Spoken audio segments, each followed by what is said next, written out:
أبي هريرة رضي الله تعالى عنه قال قال رسول الله صلى الله عليه وسلم আবু হুরায়রা রাদিয়াল্লাহু তাআলা আনহুর বর্ণনা নবীজি সাল্লাল্লাহু আলাইহি ওয়াসাল্লাম বলেন ইয়াতি আলান নাসি জামান মানুষের উপর এমন একটা সময় আসবে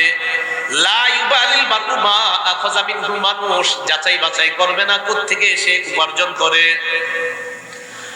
আমিনাল হালালি আমিনাল হারাম নবীজি বলেন এমন একটা সময় আসবে যে সময় মানুষ পরোয়া করবে না হালাল কামাই করলো না হারাম কামাই করলো পরোয়া করবে না পকেটে আসলেই হয় হালাল হোক আর হারাম হোক এটা পরোয়া করবে না এই যুগ নবী বলছে আসবে আপনারা বলেন এটা কি আসবে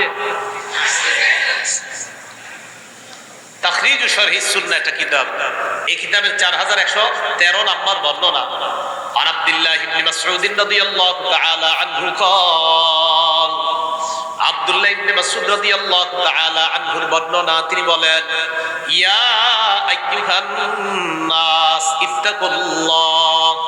হে মানুষ তোমরা আল্লাহকে ভয় করো রিজিক অন্বেষণে তোমরা মধ্যপন্থা অবলম্বন করো এবার যেটা বলবো অনুবাদটা মন দিয়ে শুনেন ঠিক হয় দেখেন লা ইয়াহমিলান্নাকুম ইস্তিবতাউর রিজকি আন তাতলুবুহু বিমাআসিল্লাহ হালাল পথে রিজিক তালাশ করতে গিয়ে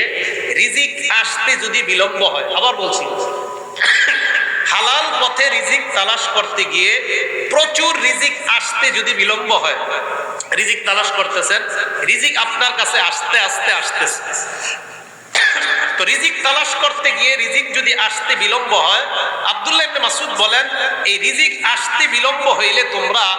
তাড়াতাড়ি রিজিক উপার্জনের জন্য কোন নাফরমানির পথ বেছে নিও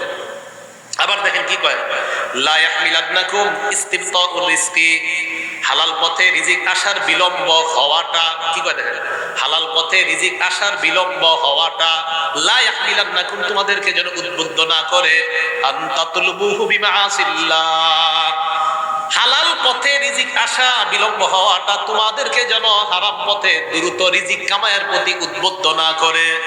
দোস্তে বলবে কি রে কি করস টাকা পয়সা নাই এত আর বলিস না ক্ষেত খামার করি কোনো মতে আসে আর কি আরে আমি কিছু সিস্টেম শিখাই নিয়ে গেছে বাজারে গিয়ে কিছু সিস্টেম শিখাই দিছে যে এই সিস্টেমে তাড়াতাড়ি ধনী হওয়া যায়